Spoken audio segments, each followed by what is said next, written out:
centroid and center of gravity.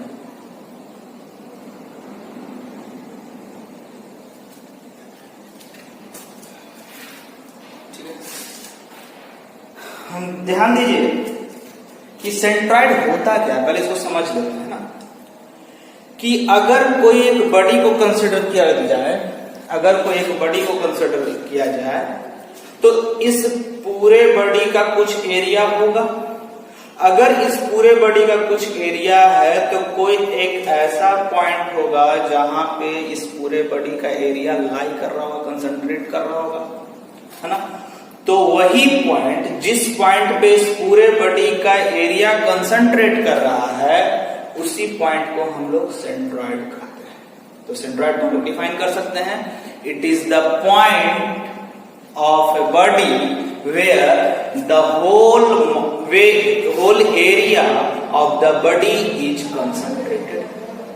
Whole area of the body is concentrated. तो centroid को हम लोग कैसे डिफाइन कर सकते हैं? Centroid, it is the point where area of a body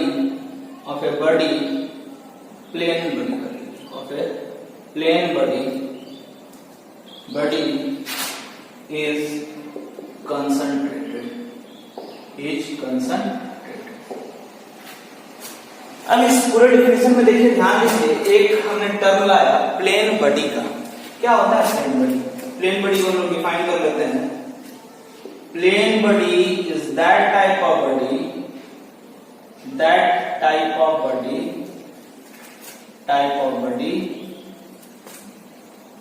which has only area, no volume. Only area, no volume, मतलब हम लोग 2D की बात कर रहे हैं। वैसे बॉडी को, मतलब सेंट्रॉइड और सेंटर ऑफ ग्रेविटी हम लोग सिर्फ और सिर्फ प्लेन बॉडी की बात करते हैं। प्लेन बॉडी सिर्फ 2D कंडीशन में बात करते हैं, 3D कंडीशन में हम लोग बात नहीं करते। It is denoted by, centroid is denoted by, G। अब इसको भाई ज्योमेट्रिक समझिए कि कहना क्या चाह रहा है, कि what it indicates, centroid indicates क्या करता है। इसे ध्यान दीजिए, इसमें हम लोग देखते हैं, मान लिया जाए एक बॉडी है, लैमिना जो रखा हुआ है, अगर इस लैमिना को स्मॉल पार्ट्स में डिवाइड कर दें, अगर स्मॉल पार्ट्स में डिवाइड कर दें, ऐसे हमने स्मॉल पार्ट्स में डिवाइड कर दिया।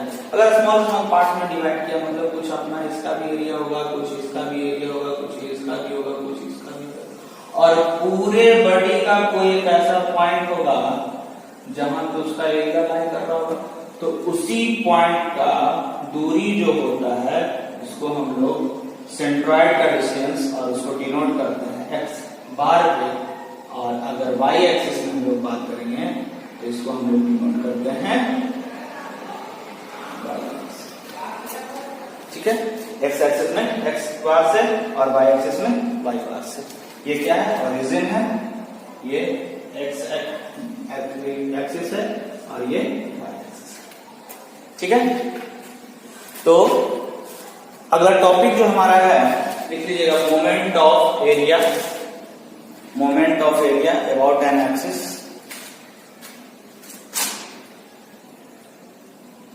Moment of area about an axis.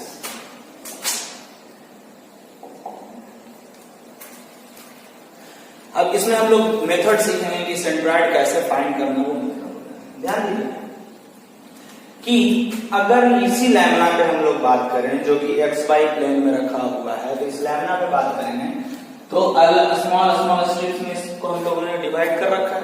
अगर स्ट्रिप्स में डिवाइड किया, सारे का area A1 A2 A3 A4। मान लीजिए ये जो स्ट्रिप्स स्मॉल स्ट्रिप्स है जिसका एरिया A1 है, स्मॉल A1, इसका एरिया कुछ पॉइंट पे लाई कर रहा होगा जिसकी दूरी OY एक्सिस से x1 डिस्टेंस पे है।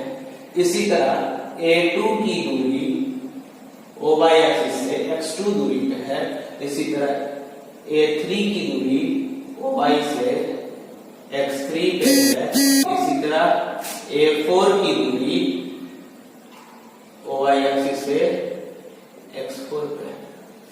ठीक है, अगर ऐसा एज्यूम कर लिया जाए, और इसका थ्योरी पूरा जो है लेटेस्ट लैमिना वो सब मैं PDF भेज दूंगा, वहां से आप लोग नोट कर लीजिएगा, नोट्स बनाने में काम देगा। समझते हैं इसे क्या। अगर इस एरिया का मोमेंट हम इस OY रेफरेंस से अगर कैलकुलेट करना चाहें तो क्या हो जाएगा? Moment of all small sections about reference line OY। ठीक है, OY तो क्या ऐसा कर लेते हैं, A1 into x1 plus A2 into x2 plus A3 into x3 plus A4 into x4। Clockwise moment दे रहा है, यहां से A1 x1, A2 x2, A3 x3, A4 x4, सारे को जोड़। इसी तरह अगर इस पूरे लैमिना का, इस पूरे बॉडी का जो एरिया जहां पे कंसंट्रेट कर रहा है जिस पॉइंट से, अगर उस पॉइंट का अगर मोमेंट हम निकालना चाहें, मतलब अगर हम लिखना चाहें moment of total area about an axis OY, तो इसका क्या हो जाएगा, कैपिटल A इंटू एक्स बार से हमने डिनोट किया है, वेयर कैपिटल A बराबर x1 plus x2 plus x3 plus x4। नहीं, अब हम लोग लिख सकते हैं by the principle of moment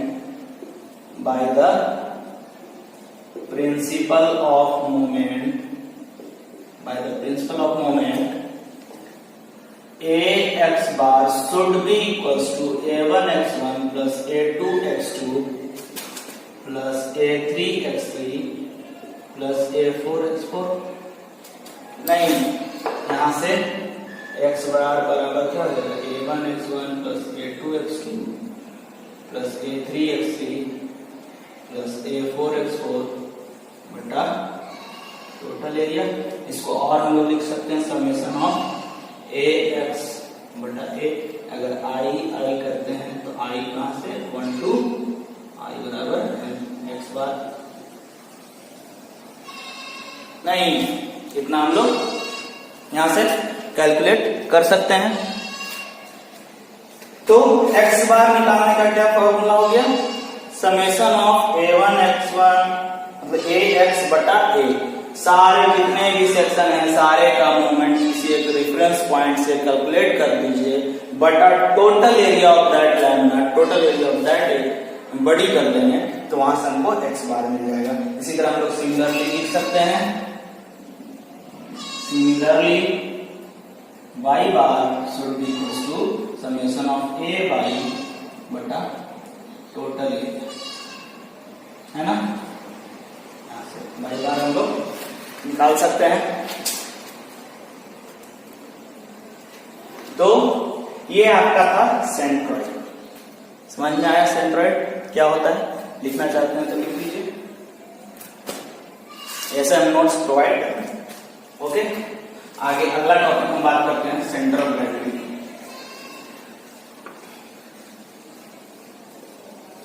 अगला टॉपिक हम बात कर रहे हैं सेंटर ऑफ ग्रेविटी।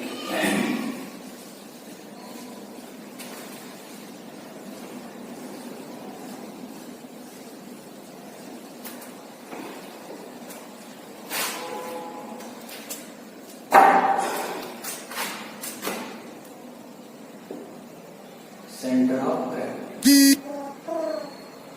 क्या होता है सेंटर ऑफ ग्रेविटी? जो सेंट्रॉइड था वही सेंटर ऑफ ग्रेविटी है, बशर्ते अंतर इतना ही है कि सेंट्रॉइड में हम लोग एरिया के टर्म में बात कर रहे थे, सेंटर ऑफ ग्रेविटी में हम लोग मास के टर्म में, वेट के टर्म में बात करेंगे। जैसे मान लिया जाए ये एक बॉडी है, इस बॉडी का मास होगा, वेट होगा, और कोई एक ऐसा पॉइंट होगा जिस पॉइंट से हम इस पूरे बॉडी को सपोर्ट कर सकते हैं, एक पार्टिकुलर सिंगल पॉइंट से। जैसे इस पॉइंट से अगर इसको हम सपोर्ट करना चाहें, देखिए सपोर्ट हो गया, मतलब ये क्या इंडिकेट कर रहा है? ये इंडिकेट कर रहा है कि इस पूरे बॉडी का मास इस पार्टिकुलर पॉइंट पे कंसंट्रेट कर रहा है, इस पार्टिकुलर पॉइंट पे कंसंट्रेट कर रहा है। तो ये जो पार्टिकुलर पॉइंट है, जिस पॉइंट के अबाउट इस पूरे बॉडी का मास कंसंट्रेट कर रहा है, वेट कंसंट्रेट कर रहा है, that point is known as centre of gravity. ठीक है, तो सेम सेंटर ऑफ ग्रेविटी को डिफिनेशन वही लिख सकते हैं, it is the point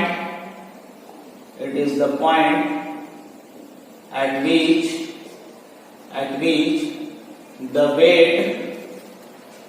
weight of the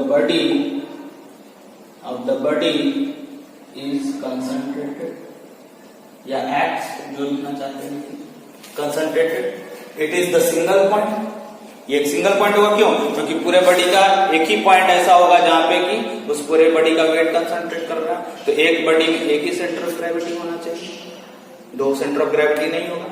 अब ध्यान दीजिए कि centre of mass and centroid and centre of gravity में अंतर क्या है? कुछ नहीं, दो, एक हम लोग वेट के टर्म में बात कर रहे हैं, एक हम लोग एरिया के टर्म में बात कर रहे हैं। तो जो एरिया और वेट के टर्म में बात कर रहे हैं, मतलब अंतर इतना ही है कि रेफरेंस पॉइंट चेंज हो जा रहा है, एक में वेट है और एक में एरिया है। तो दोनों को कैलकुलेट करने का एक ही तरीका है जो हम लोग अभी फॉर्मूला कैलकुलेट किए, a1x1 plus a2x2 plus a3x3 बटा a। अगर एरिया के टर्म में बात कर रहे हैं, अगर मास के टर्म में बात करेंगे, वेट के टर्म में बात करेंगे, तो क्या हो जाएगा? m1x1 plus m2x2 plus m3x3। मतलब अगर इसके टर्म में x बार की बात करेंगे तो समेशन ऑफ mx बटा m हो जाएगा, और y बार की बात करेंगे तो summation of m by upon m हो जाएगा। नहीं, बस इतना ही अंतर है। कुछ ऐसे बॉडी हैं जिसका कि हम लोग मास नहीं कैलकुलेट कर पाते हैं, तो उसको हम लोग एरिया के टर्म में कैलकुलेट करके उसका सेंट्रॉइड निकाल लेते हैं। और सेंटर ऑफ ग्रेविटी को डिनोट कैसे करते हैं? It is denoted by COG। It is denoted by COG। तो COG और सिंपली G। समझ में आ गया सेंट्रॉइड क्या है, सेंटर ऑफ ग्रेविटी क्या है? अब इसके बेसिस पे कुछ ऐसे प्लेन फिगर हैं जिनका कि सेंट्रॉइड या सेंटर ऑफ ग्रेविटी आप लोग को बाय हार्ट करना है। ऑब्जेक्टिव में डायरेक्ट पूछता है what is the centroid of a rectangle, what is the centroid of a circle, what is the centroid of A cone, sector, hemisphere, sphere. तो वो डायरेक्टली बाय हार्ट कर लेना है। उसके साथ साथ कुछ न्यूमेरिकल्स पूछते हैं, जो T शेप का, L शेप का, ठीक है, तो ये सब पूछता है। उसका आपको कहता है कि सेंट्रॉइड फाइंड आउट करके बताइए। तो उसका हम लोग सेंट्रॉइड एक दो वीडियो करेंगे, अलग अलग वीडियो बनाएंगे उसके ऊपर, जिसमें कि अलग अलग लैमिना, अलग अलग फिगर क्या लेंगे और अलग अलग का सेंट्रॉइड हम लोग कैलकुलेट करेंगे इसमें।